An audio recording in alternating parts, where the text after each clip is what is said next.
Zimowy wieczór spowija Kraków ciemnością, a śnieg łagodnie opada na dachy Starego Miasta. W eleganckiej rezydencji w Salwatorze, w cieniu Zamku Wawelskiego, Krzysztof Kowalski siedzi sam w swoim gabinecie. Ekran komputera rzuca blade światło na jego twarz, odsłaniając zmarszczki zmęczenia i coś głębszego, nieufność wyryto w każdej linii jego twarzy.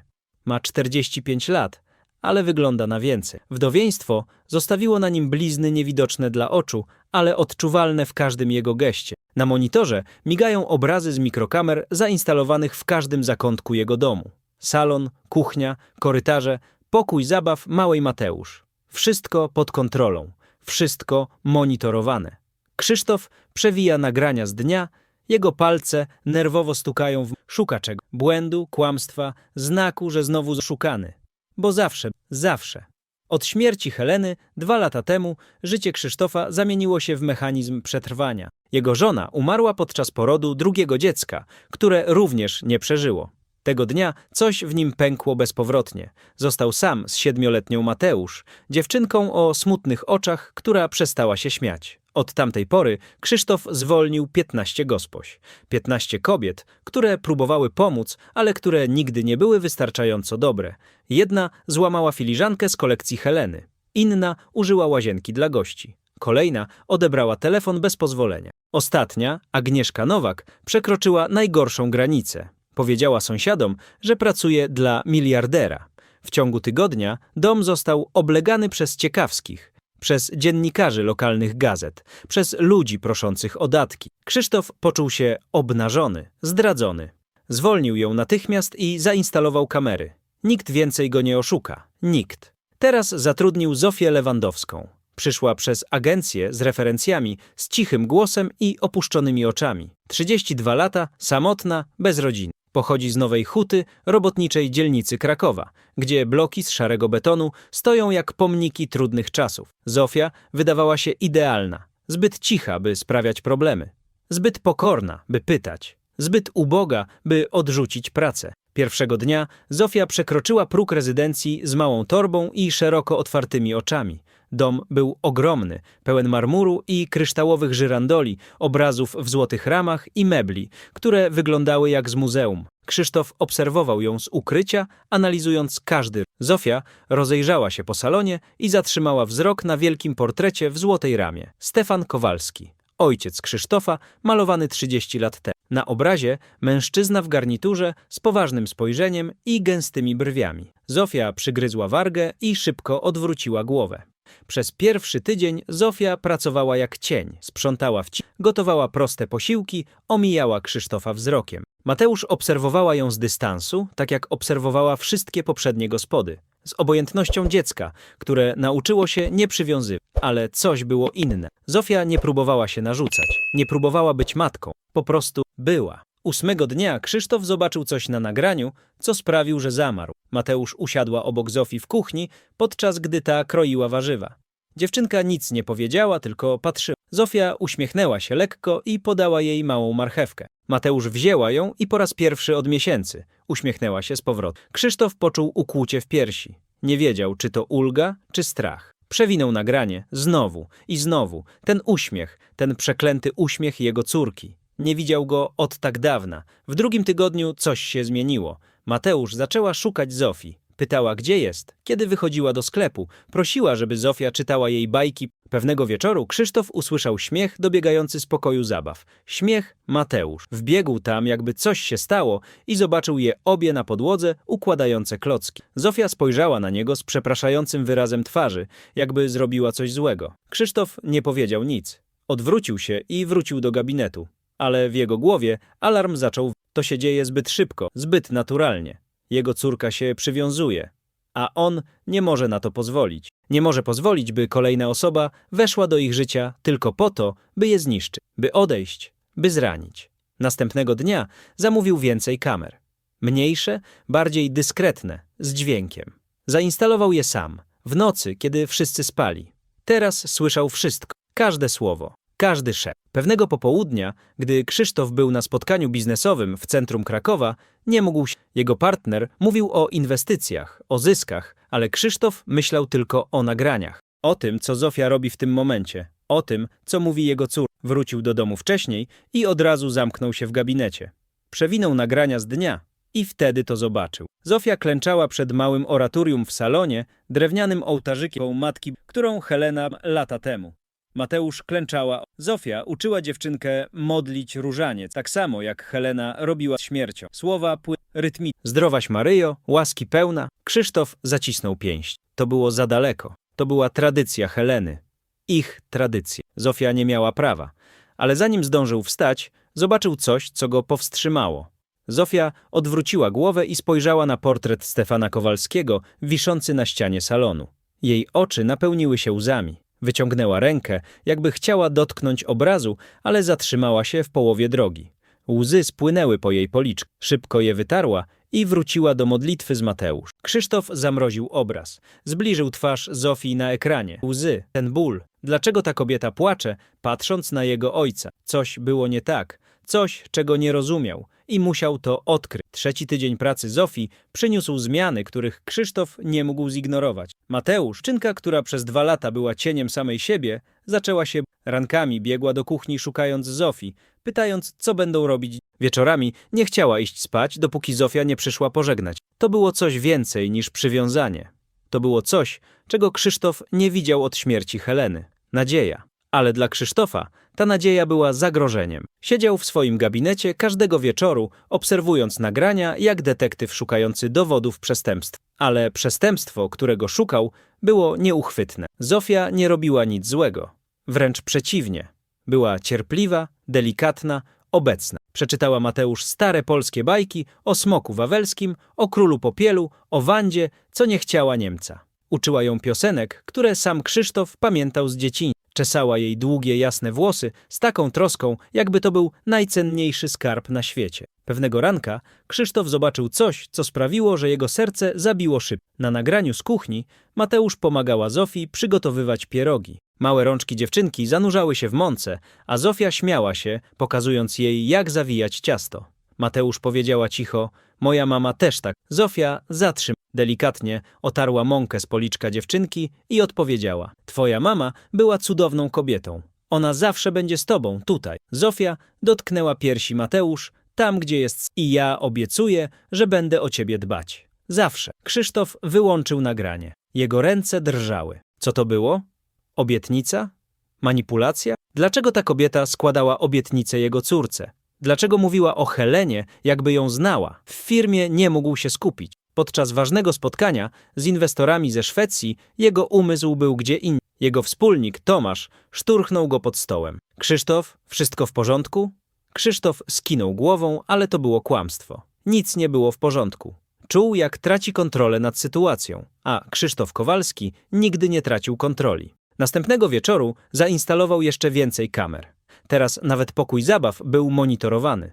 Była to inwazja. Wiedział o tym, ale usprawiedliwiał się przed samym sobą.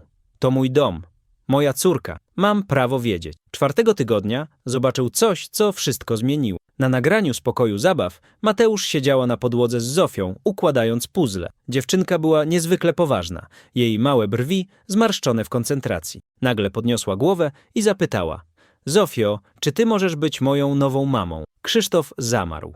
Ekran płonął przed jego oczami. Jego dłonie zacisnęły się na krawędzi biurka tak mocno, że knykcie zbielały. To było to. To był moment, na który czekał. Teraz Zofia pokaże swoje prawdziwe intencje. Teraz będzie próbowała zmanipulować jego córkę. Ale odpowiedź Zofii zaskoczyła. Zofia wzięła małe dłonie, Mateusz w swoje i powiedziała łagodnie, ale stanowczo: Mateusz, słoneczko, ja nigdy nie zastąpię twojej mamy. Ona była wyjątkowa, była cudowna i zawsze będzie twoją mamą, bez względu na to, co się stanie. Nikt nie może jej zastąpić. Ale Zofia jej oczy zabłysły. Ale ja mogę to bardzo kimś, kto będzie wystarczy? Mateusz skinęła głową i się w ramiona. Tak, bardzo cię kocham. Krzysztof poczuł coś łamiącego się w jego piersi. To nie była manipulacja. To była miłość. Prawdziwa, bezwarunkowa miłość. Ale to go przeraziło jeszcze bardziej.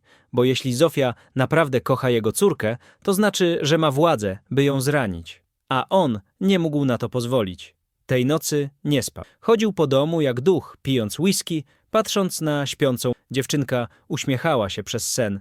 Coś, czego nie robił od 2 lat. przez Zofię. Następnego dnia zadzwonił do prywatnego detektywa. Podał mu nazwisko Zofia Lewandowska. Data urodzenia 9 marca 1992 roku. Adres Nowa Huta, ulica Szklane Domy. Chcę wiedzieć wszystko o tej kobiecie. Wszystko. Detektyw obiecał raport w ciągu tygodnia. W międzyczasie Krzysztof obserwował. I im więcej widział, tym bardziej był zdezorientowany. Zofia była idealna.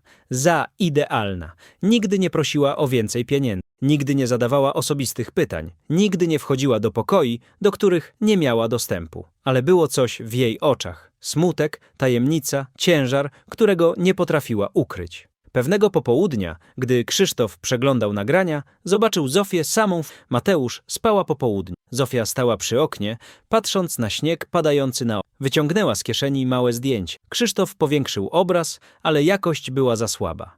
Nie widział, kto był na zdjęciu, ale widział łzy. Zofia płakała cicho, całując fotografię, przyciskając ją do serca. Kto był na tym zdjęciu? Kogo ona opłakiwała? Tydzień później detektyw zadzwonił. Panie Kowalski, mam raport, ale muszę ostrzec, to jest delikatne.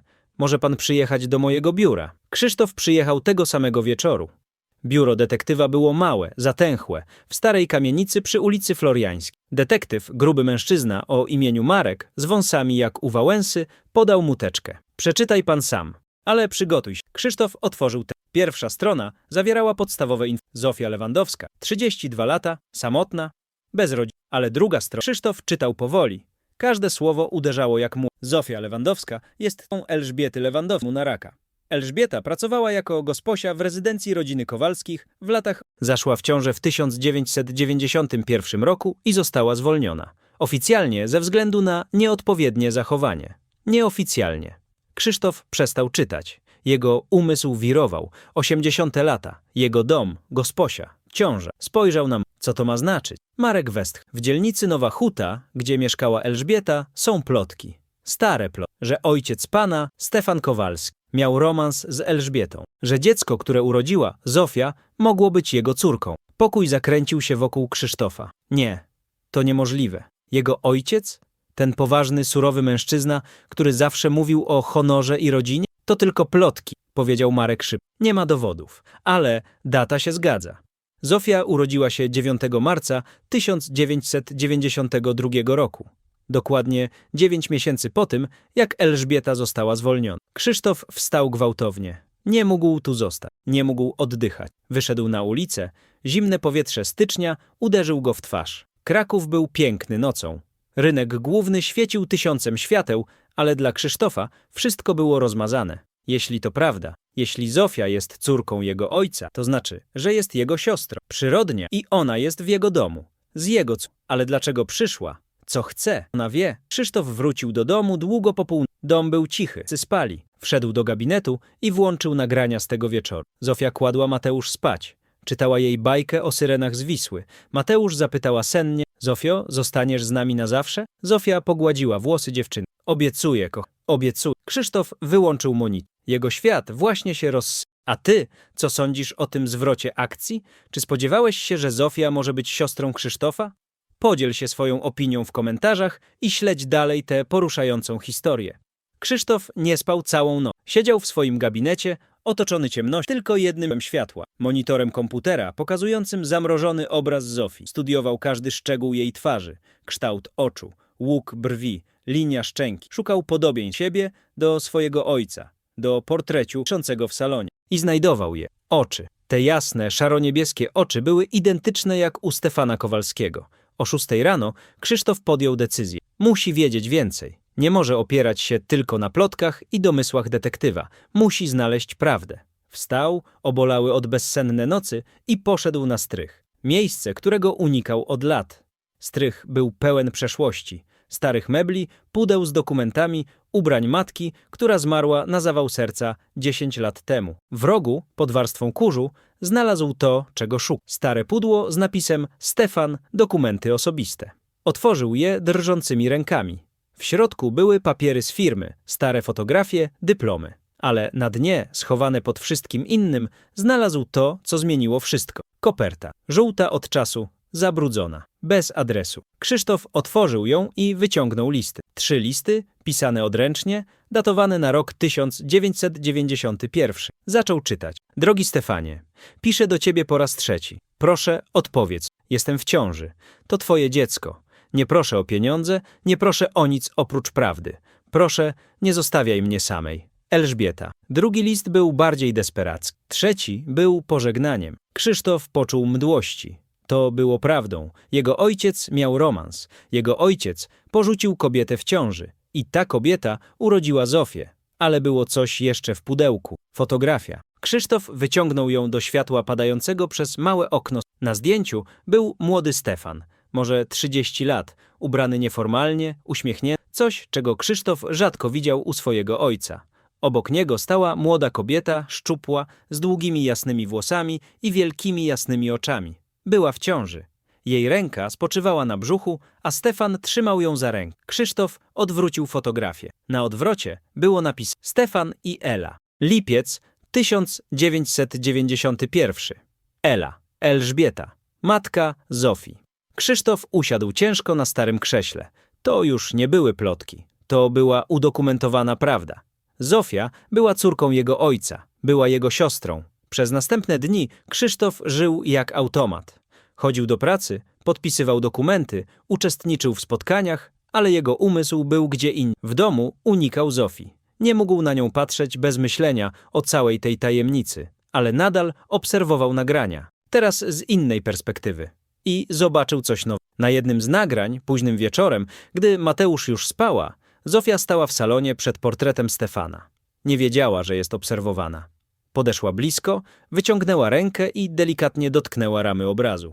Szeptała coś, ale kamera nie rejestrowała dźwięku. Krzysztof przełączył na kamerę z mikrofonu. Następnego wieczoru Zofia znowu tam była. I tym razem Krzysztof Tato, szeptała Zofia, patrząc na portret. Obiecałam mamie. Obiecałam, że będę chronić twojego syna przez opiekę nad jego dzieckiem. Że spełnię to, czego ty nie zrobiłeś dla mnie. Wiem, że mnie nie chciałeś. Wiem, że nas porzuciłeś. Ale ja nie jestem taka jak ty. Ja dotrzymuję obietnic. Łzy płynęły po jej twarzy. Krzysztof siedział sparaliżowany. Zofia wiedziała, kim jest. Przyszła tu celowo, ale nie po pieniądze, nie po majątek. Przyszła tu przez obietnicę. Jaką obietnicę? Krzysztof nie mógł dłużej czekać. Musiał z nią porozmawiać. Następnego dnia wrócił do domu wcześnie, około 3:00 po południu. Mateusz była w przedszkolu. Zofia sprzątała salon. Zofia, powiedział twardo. Ona podskoczyła, zaskoczona jego nagłym pojawieniem. Panie Kowalski, słyszałam pana wchodzić. Musimy porozmawiać. Teraz. Coś w jego tonie sprawiło, że zbladła. Odłożyła ściereczkę i stanęła sztywno, jak żołnierz słuchaniem. Krzysztof podszedł do komputera w salonie i włączył nagranie. To, na którym Zofia mówi do portretu. Jej twarz stała się biała jak papier. Kim jesteś naprawdę? Zapytał Krzysztof. Jego głos drżał z powstrzymywanego gniewu i bólu. I nie kłam. Wiem o twojej matce. Wiem o Elżbiecie. Wiem wszystko. Zofia zachwiała się. Jej nogi ugięły się i usiadła na sofie, jakby zabrakło jej sił. Łzy natychmiast wypełniły jej oczy. Wiedziałam, że kiedyś się dowiesz. Powiedziała cicho. Próbowałam być ostrożna, ale wiedziałam. Dlaczego tu jesteś? Czego chcesz? Krzysztof krzyczał teraz. Cała frustracja ostatnich tygodni wybuchała. Pieniędzy? Części majątku? Zemsty? Nie. Zofia wstała gwałtownie, jej oczy płonęły. Nigdy. Ja nie chcę nic. To dlaczego? Dlaczego przyszłaś do mojego domu? Dlaczego zbliżasz się do mojej córki? Zofia płakała teraz otwarcie. Jej ramiona trzęsły, bo obiecałam. Obiecałam Helenie. Krzysztof zamarł. Co?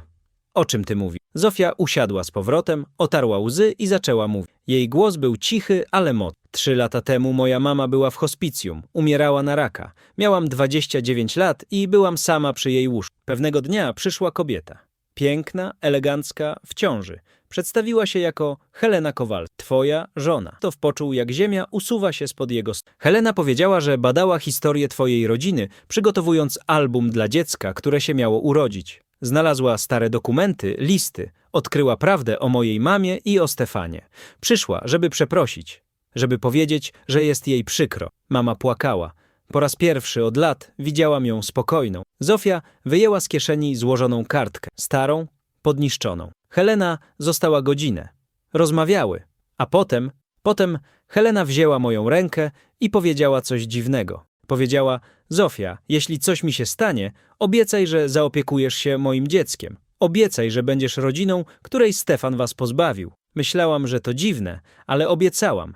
2 miesiące później mama umarła, a pół roku później Zofia załamała. Pół roku później przeczytałam w gazecie, że Helena Kowalska zmarła przy porodzie. Krzysztof usiadł ciężko. To było niemożliwe. Helena wiedziała i nigdy mu nie powiedziała. Helena zostawiła mi list. Kontynuowała Zofia. Został mi dostarczony przez prawnika po jej śmierci. W liście prosiła, żebym przyszła, żebym znalazła sposób, by być blisko Mateusz, żebym ją chroniła, że to będzie sposób na naprawienie tego, co Stefan zepsuł. Zofia podała Krzysztofowi kartkę. Była to kopia listu od Heleny, pisanego jej charakterem pisma, który Krzysztof znał tak dobrze. Czytał przez łzy. Droga Zofio, jeśli czytasz to, oznacza to, że mnie już przepraszam. Proszę, zaopiekuj się Mateusz. Bądź dla niej rodziną. Krzysztof jest dobrym człowiekiem, ale samotność go niszczy. Pomóż im obojgu. Jesteś częścią tej rodziny, czy Stefan to przyznał? Z miłością, Helena. Krzysztof złożył. Jego ręce drżały tak mocno, że ledwo mógł utrzymać papier. Helena, jego ukochana, wiedziała wszystko i próbowała naprawić. Go ojciec nigdy nie naprawił. Zofia patrzyła na niego z nadzieją i nie przyszłam tu po nic, oprócz pokochałam Mateusz jak własną, ale jeśli chcesz, żebym odeszła, nie. Przerwał jej. Jego głos był chropowaty. Nie odchodź. Jeszcze cisza wypełniła pokój. Dwoje nieznajomych połączonych krwią, bólem i kobietą, która już musimy porozmawiać więcej, powiedział w końcu. Ale nie teraz. Potrzebuję czasu. Zofia skinęła głową i wyszła cicho sam, trzymając list Heleny, płacząc po raz pierwszy. Dziękujemy za oglądanie. Ta historia dopiero się zaczyna, a najlepsze jest przed nami. Co was czeka dalej, zmieni wszystko. Nie przegapcie następnego rozdziału. Przez następne dni Krzysztof żył w dziwnej rzeczywistości, gdzie wszystko, co znał, zostało podważone. Chodził po swoim domu jak obcy człowiek, patrząc na ściany, obrazy, meble, wszystko nagle wyglądało inaczej. Każdy kąt skrywał tajemnicę, każda cisza mówiła o kłamstwie. Zofia nadal pracowała, ale między nimi powstała niewidzialna ściana. Unikali się, rozmawiali tylko w sprawach dotyczących Mateusz. Ale Krzysztof nie przestał obserwować nagrań. Teraz patrzył z innej perspektywy, nie szukając zagrożenia, ale próbując zrozumieć tę kobietę, która była jego krwią. I im więcej obserwował, tym więcej widział. Zofia była wyjątkowa. Sposób, w jaki składała ubrania Mateusz z troską, jakby to były najcenniejsze tkaniny na świecie. Sposób, w jaki gotowała, wkładając miłość w każdy posiłek. Sposób, w jaki sprzątała dom. Nie jak pracownik, ale jak ktoś, kto opiekuje się świętym miejscem. Pewnego popołudnia, gdy przeglądał nagrania z poprzedniego wieczoru, zobaczył coś, co sprawiło, że jego serce... Zofia siedziała sama w kuchni, późno w nocy, gdy wszyscy już spali. Wyjęła z torebki małą fotografię. Tę samą, którą wcześniej widział, ale nie mógł rozpoznać. Tym razem kamera była bliżej. Krzysztof powiększył obraz i zobaczył. Na fotografii był chłopiec, może 7, może 8 lat. Jasne włosy, wielkie oczy, szeroki uśmiech, trzymał pluszowego misia. Zofia głaskała zdjęcie palcami, jej łzy kapały na blat kuchenny. Jakub, szeptał. Mój mały Jakub. Przepraszam, że nie mogłam cię uratować. Krzysztof zamarł. Jakub. Kto to był? Syn? Zofia miała dziecko? Następnego dnia zadzwonił do detektywa Marka. Potrzebuje więcej informacji o Zofii Lewandowskiej. Wszystkiego. Jej związki, jej przeszłość, wszystko. Marek oddzwonił wieczorem. Jego głos był poważny. Znalazłem. Zofia była zamężna. Nazwisko męża to Paweł Górski. Pobrali się w 2012 roku. Mieli syna, Jakub Górski, urodzony w 2013. Chłopiec zmarł w 2021 roku. Miał 8 lat. Przyczyna śmierci. Białaczka. Krzysztof poczuł, jakby ktoś uderzył go w żołądek. Dziecko. Zofia straciła dziecko. Co z mężem? Zapytał. Paweł zostawił ją podczas leczenia chłopca. Rozwiedli się w 2020 roku. Podobno nie wytrzymał presji, koszty leczenia, emocje. Po śmierci Jakuba Zofia została sama. Pracuje od tamtej pory jako sprzątaczka, żeby spłacić szpitalne. Mieszka w małym mieszkaniu w Podgórzu, w bloku z lat 70. Rozłączył i siedział w ciemności jego gabinetu. Zofia nie tylko straciła matkę i była porzucona przez ojca. Straciła także dziecko. A mimo to przyszła tu, do obcego domu, do obcej rodziny, żeby dotrzymać obietnicy złożonej umierającej kobiecie. Kim była ta kobieta? Następnego wieczoru, kiedy Zofia kładła Mateusz spać, Krzysztof obserwował przez kamery. Zofia czytała dziewczynce bajkę o księżniczce i smoku. Mateusz słuchała z zapartym tchem. Jej małe palce trzymały rękę. Zofio, powiedziała dziewczynka, czy ty masz dzieci? Zofia zamarła. Jej oczy wypełniły się bólem, ale szybko się opanowała. Miałam kiedyś syna. Nazywał się Jakub. Był cudowny, tak jak ty. Gdzie on jest teraz? Jest w niebie z twoją mamą. Oni się tam przyjaźnią, jestem pewna. Mateusz pomyślała przez to znaczy, że ty też jesteś smutna, tak jak mój tata? Zofia, tak, ale ty sprawiasz, ty jesteś jak światełko. Ja też cię na zawsze. Wyłączył. Nie mógł dalej patrzeć. Wstał i zszedł na dół. Znalazł Zofię w kuchni, przygotowującą kolację na następny dzień. Stała tyłem do niego, jej ramiona były napięte. Dlaczego mi nie powiedziałaś o Jakubie? Zapytał ci. Zofia odwróciła się gwałtownie, jej twarz zbladła. Słuchałeś? Oczywiście, że słuchałeś. Kamery. Przepraszam, powiedział Krzysztof i po raz pierwszy naprawdę tak. Przepraszam za inwigilację. To było niewłaściwe. Zofia otarła ręce w fartuch. Nie powiedziałam, bo to nie ma znaczenia. Przeszłość to przeszłość. Ma znaczenie. Straciłaś syn. I mimo to przyszłaś tu, żeby opiekować się moją córką. Jak możesz, bo ona mnie potrzebuje. Przerwała Zofia, jej głos był mocny mimo. Bo kiedy patrzę na Mateusz, widzę szansę, żeby znowu być kimś ważnym, żeby znowu kochać. Czy to egoistyczne? Nie, odpowiedział Krzysztof. To ludzkie. Stali w milczeniu dwoje złamanych ludzi, którzy znaleźli się w tym samym miejscu przez dziwny zbieg okoliczności. Muszę ci coś powiedzieć, powiedział w końcu. Coś, o czym dowiedziałem się niedawno. Zofia spojrzała na niego czujnie. Kilka dni temu byłem znalazłem stare pudło mojego ojca. W środku były listy od twojej matki i fotografia. Twój ojciec, Stefan, rzeczywiście był twoim ojcem. Zofia skinęła głową powoli. Wiedziałam. Mama mi powiedziała przed śmiercią. Pokazała mi te same listy, kopie, które Dlatego, gdy Helena przyszła, wszystko nabrało To znaczy, Krzysztof wziął głęboki oddech. To znaczy, że jesteś moją siostrą. Przyrodnia. Tak. I nigdy nie chciałam niczego, tylko chciałam dotrzymać. Ale zasługujesz na. Pan porzucił twoją matkę, porzucił ciebie, ale ja nie jestem taki jak on. Zofia spojrzała na zdziwieniem. Zofia Lewandowska, powiedział Krzysztof uroczyście. Jesteś moją siostrą. Jesteś część i chcę to naprawić. Chcę naprawić to, co Stefan. Zofia załamała. Upadła na kolana, płacząc tak mocno, jej całe w ukląkł. Raz pierwszy przytulił. Nie wiedzieli, jak długo tak się. Ale kiedy w końcu wstali, coś się zmieniło. Ściana między nimi runęła. Teraz byli rodziną. Ale historia nie skończyła się, bo następnego dnia Krzysztof znalazł coś jeszcze w pudełku ojca. Coś, co wszystko zmieniło po raz kolejny. Krzysztof wrócił na strych następnego ranka, zanim Zofia i Mateusz się obudzili. Nie mógł przestać myśleć o pudełku ojca. Coś mu mówiło, że jest tam więcej. Coś, czego nie zauważył podczas pierwszego przeszukiwania. Śnieg padał za małym okienkiem strychowym, pokrywając Kraków cichą białą kołdrą. Otworzył pudło ponownie i zaczął systematycznie przeglądać każdy dokument, każdą fotografię, każdy stary list. Na dnie, pod wszystkimi innymi papierami, znalazł coś, czego wcześniej nie widział. Kopertę zapieczętowaną czerwonym woskiem. Pieczęć była stara, popękana, ale nadal nienaruszona. Na kopercie, napisane charakterem pisma jego ojca, było zdanie, które sprawiło, że serce Krzysztofa zabiło szybciej. Dla Krzysztofa otworzyć tylko wtedy, gdy Zofia Lewandowska kiedykolwiek się pojawi. Ręce Krzysztofa drżały. Jego ojciec wiedział.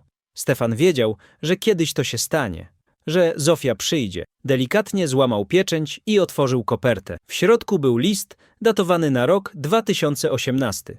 Rok, w którym Stefan zmarł na niewydolność serca. Krzysztof zaczął czytać, a głos ojca jakby ożył na kart. Mój drogi synu, jeśli czytasz to, oznacza to, że Zofia przyszła. I oznacza to również, że mnie już nie ma. Mam tyle do powiedzenia, tyle do wyjaśnienia i wiem, że nie zasługuję na twoje przebaczenie. Ale proszę, wysłuchaj mnie. W roku 1990 Elżbieta Lewandowska pracowała w naszym domu jako gosposia. Była piękna, inteligentna, delikatna. Twoja matka, Krystyna, była wtedy bardzo chora. Spędzała większość czasu w szpitalach. Byłem sam, zrozpaczony, przerażony, że ją stracę. I w tej słabości zakochałem się w Elżbiecie. To nie było coś lekkiego. Kochałem ją naprawdę. Planowaliśmy uciec razem, zacząć nowe życie. Ale potem Elżbieta zaszła w ciążę, a twoja matka wyzdrowiała. Stanąłem przed wyborem, którego nigdy nie powinienem dokonać, między obowiązkiem wobec rodziny, a miłością. Wybrałem obowiązek i zniszczyłem życie Elżbiety.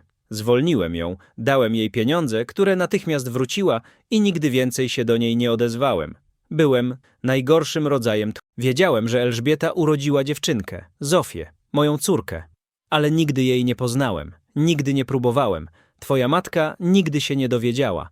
To było moją tajemnicą, moim grzechem, moim wstydem. Przez wszystkie te lata nosiłem ten ciężar. Obserwowałem z daleka. Wiedziałem, gdzie mieszka Zofia. Wiedziałem, że studiowała, że wyszła za mąż, że urodziła syna. Wiedziałem, kiedy jej syn zachorował i kiedy umarł. Za każdym razem chciałem iść do niej, pomóc, być ojcem, którego nigdy nie miała. Ale byłem zbyt słaby, zbyt zakłopotany, zbyt zraniony własnym wstydem. Teraz, kiedy piszę to, moje serce jest słabe.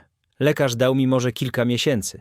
I wiem, że umrę z tym grzechem. Ale nie chcę, żebyś ty go niósł. Jeśli Zofia kiedykolwiek przyjdzie do ciebie, z jakiegokolwiek powodu, proszę cię, Krzysztofie, bądź lepszy niż ja. Przyjmij, chroń ją, kochaj ją jak siostrę, którą jest. Daj jej rodzinę, której ja jej odmówiłem. Zostawiam ci wszystko, co mam. Firmę, dom, fortunę. Ale proszę, podziel się tym z Zofią. Nie dlatego, że prawo tego wymaga, ale dlatego, że to właściwe. Ona jest Kowalską tak samo jak ty. I jeśli możesz, wybacz mi. Wybacz staremu głupcowi, który myślał, że honor jest ważniejszy niż miłość, który wybrał reputację zamiast prawdy, który skrzywdził niewinną kobietę i niewinne dziecko przez swój strach. Kocham cię, mój synu. I kochałem Zofię, chociaż nigdy jej tego nie powiedziałem. Twój ojciec, Stefan Kowalski. Krzysztof skończył czytać i uświadomił sobie, że płacze. Łzy spływały po jego twarzy niekontrolowanie, kapając na starą kartkę. Jego ojciec, ten surowy, poważny człowiek, nosił to wszystko w środku przez całe życie. Żył z tym bólem, tym wstydem, tym żalem i umarł nie naprawiając. Ale zostawił te słowa, zostawił polecenie, zostawił sposób na odkupienie. Krzysztof złożył list ostrożnie i zszedł ze strychu. W salonie Zofia już sprzątała, a Mateusz jadła śniadanie. Zofia podniosła wzrok i zobaczyła wyraz jego twarzy. Co się stało? Zapytała z niepokojem. Krzysztof podszedł do niej i podał list. Przeczytaj. Zofia wzięła kartkę rękami. Czytała powoli, jej oczy stawały się coraz szersze. Łzy zaczęły płynąć już od pierwszych zdań. Kiedy skończyła, usiadła ciężko na sofie, trzymając list. On wiedział o wszystkim. O Jakubie, o wszystkim. Obserwował cię przez całe życie, powiedział Krzysztof, siadając obok niej. Kochał cię, po swojemu. Ale był zbyt słaby, żeby to pokazać. Zofia płakała. Przez całe życie myślałam, że byłam niechciana, że byłam błędem. Mama nigdy źle nie mówiła o niej, ale ja czułam, że nie tak, że byłam powodem jej wziął jej. Byłaś wynikiem miłości, nawet jeśli była to skomplikowana, niepełna. Stefan cię kochał i zostawił mi rozkaz, żeby cię chronić. Ale ja nie potrzebuję ochrony, powiedziała Zofia. Nie przyszłam tu po pieniądze czy uznanie. Wiem, przerwał jej krzyk. Ale zasługujesz na to i zamierzam spełnić jego ostatnią wolę. Nie dlatego, że mi kazał, ale dlatego, że to właściwe. W tym momencie do pokoju weszła Mateusz. Jej mała twarz była pełna ciekawości. Tato, dlaczego Zofia płacze? Krzysztof i Zofia spojrzeli po... To była chwila prawdy. Mateusz, kochanie, chodź tutaj, powiedział Krzysztof łagodnie. Dziewczynka usiadła między nimi. Musimy ci coś powiedzieć, coś ważnego. Mateusz spojrzała na nich z wielkimi oczami. Zofia jest częścią naszej rodziny. Zaczął Krzysztof ostrożnie. Jest moją siostrą, to znaczy, że jest twoją ciocią. Mateusz zmarszczył brwi, próbując ciocią? Ale dlaczego nie wiedziałam wcześniej? To długa historia. Odpowiedziała Zofia, ale teraz już i jeśli chcesz, mogę być nie tylko twoją opiekunką, ale także twoją rodziną. Twarz Mateusz rozjaśniła się jak słońce po burzy. To znaczy, że zostaniesz na zawsze? Naprawdę? Na zawsze, obiecała Zofia. Mateusz rzuciła się w ramiona Zofii, a potem objęła także ojca. Troje z nich siedziało przytuleni na sofie. Pierwsza, prawdziwa rodzina, jaką mieli od lat. Ale w umyśle Krzysztofa pojawiła się myśl, która wszystko skomplikowała. Kiedy trzymał Zofię w ramionach, pocieszając, poczuł coś więcej niż bratersko. Poczuł coś, co go przeraziło. Odpędził. To nie ona była jego siostrą. To byłoby złe, zakazane. Ale serce nie zawsze słucha rozumu. Wiedział, to dopiero początek prawdziwej aplikacji. Miesiące, prawda w ich życie. Kowalski. Krzysztof oficjalnie uznał Zofię jako swoją siostrę przed prawem, dzieląc się z nią częścią majątku, tak jak Stefan prosił w liście. Ale Zofia przyjęła tylko symboliczną kwotę. Powiedziała, że nie o pieniądze jej chodziło i nigdy nie chodziło. Zofia przeprowadziła się z małego mieszkania w Podgórzu do jednego z pokoi gościnnych w rezydencji. Mateusz była zachwycona. Teraz jej ukochana Zofia, jej ciocia, była zawsze blisko. Dom napełnił się śmiechem, który przez lata był nieobecny. Dziewczynka rozwijała się, jej smutne oczy znowu błyszczały radością. Ale dla Krzysztofa te 3 miesiące były torturą, bo im więcej czasu spędzał z Zofią, tym bardziej zdawał sobie sprawę z niemożliwej prawdy. Kochał ją, nie jak siostrę. Kochał ją jak mężczyzna kocha kobietę. Każdy jej uśmiech sprawiał, że jego serce biło szybciej. Każdy jej dotyk rozpalał coś w jego duszy. Każda wspólna chwila przy kolacji, podczas spacerów z Mateusz po plantach, podczas cichych wieczorów przed kominkiem, wszystko to pogłębiało uczucie, które nie miało prawa istnieć. Krzysztof próbował to ukryć. Unikał jej wzroku. Wymyślał wymówki, żeby spędzać mniej czasu razem. Ale było to niemożliwe pod jednym dachem. I pewnego marcowego wieczoru, gdy wiosna już lekko pukała do drzwi Krakowa, wszystko się zmieniło. Mateusz spała. Dom był cicho. Krzysztof siedział w salonie, pijąc whisky, patrząc na płomienie w kominku. Usłyszał kroki. Zofia zeszła na dół w prostej nocnej koszuli i szlafroku, jej jasne włosy rozpuszczone na ramiona. Nie możesz spać? Zapytała cicho, siadając obok niego na Myślę, odpowiedział Krzysztof, nie patrząc. O czym? O tobie, pomyślał. Zawsze, ale powiedział o życiu, o wyborach, o tym, jak wszystko się skomplikowało. Zofia milczała Potem powiedziała cicho: Krzysztof, czy coś jest nie tak? Przez ostatnie tygodnie unikasz mnie. Zrobiłam coś złego? Nie, odpowiedział szybko. Zbyt szybko. To nie ty, to ja. To brzmi jak kłamstwo. Krzysztof w końcu spojrzał na nią. Jej oczy zmartwione, troski, czegoś głębszego. I w tym momencie wiedział, że musi powiedzieć prawdę. Bo to było gorsze niż kłamstwo. To była tortura dla nich obojga. Zofia, zaczął. Jego głos drżał. Muszę ci coś powiedzieć. I po tym prawdopodobnie będziesz chciała odejść. Ale nie mogę dłużej tego ukrywać. Zofia zbladła. Co się dzieje? Krzysztof wziął głęboki oddech. Ja nie mogę przestać o tobie myśleć. Nie jak o siostrze. Myślę o tobie w sposób, który nie powinien. Zakochałem się i wiem, że to złe. Wiem, żeśmy rodziną, ale nie mogę tego Cisza wypełniła pokój. Zofia patrzyła na niego z szeroko otwartymi oczami. Jej oddech. Krzysztof czekał na gniew, na odrazę, na odrzucenie. Ale zamiast tego Zofia szepnęła. Ja też. Krzysztof zamarł. Co? Ja też cię kocham, powiedziała Zofia. Łzy napływały do jej oczu. Próbowałam tego nie czuć. Mówiłam sobie, że to niewłaściwe, że jesteśmy rodziną, że to grzech, ale serce nie słucha. Od pierwszego dnia, gdy cię zobaczyłam, coś we mnie obudziło i z każdym dniem to tylko rosło. Krzysztof wstał gwałtownie, odwracając się. Ale to niemożliwe. Jesteśmy bratem i siostrą. Nie możemy... Czekaj. Zofia wstała i dotknęła jego ramienia. Krzysztof, jest coś, czego nie wiesz. On odwrócił się. Jego twarz pełna bólu i nadziei. Kilka tygodni temu Zofia zawahała się. Nie mogłam przestać myśleć o Stefanie, o mamie, o całej tej historii. Coś nie pasowało. Więc zrobiłam test DNA. Znalazłam stare szczoteczki do zębów Stefana na strychu i wysłałam je razem z moją próbką do laboratorium. Krzysztof poczuł, jak jego serce zatrzymało. Stefan nie był moim biologicznym ojcem. Świat się zatrzymał. Krzysztof patrzył na nią, nie mogąc uwierzyć. Co? Zofia wyjęła z kieszeni szlafroka złożoną kartkę. Raport z laboratorium. Podała mu. Krzysztof czytał drżącymi rękami. Test był jednoznaczny. Wykluczenie ojcostwa z dokładnością 99,9%. Jak to możliwe? Szeptał Krzysztof. Zadzwoniłam do starej przyjaciółki mamy, wyjaśniła Zofia. Kobiety, która znała ją w tamtych czasach. I dowiedziałam się prawdy. Przed tym, zanim mama zbliżyła się do Stefana, miała krótki związek z innym mężczyzną, z ogrodnikiem pracującym w twojej posiadłości. Nazywał się Piotr. Związek trwał tylko miesiąc. Potem on wyjechał do Niemiec. Mama nigdy mu nie powiedziała a kiedy zbliżyła się do Stefana kilka tygodni później, oboje myśleli, że to jego dziecko.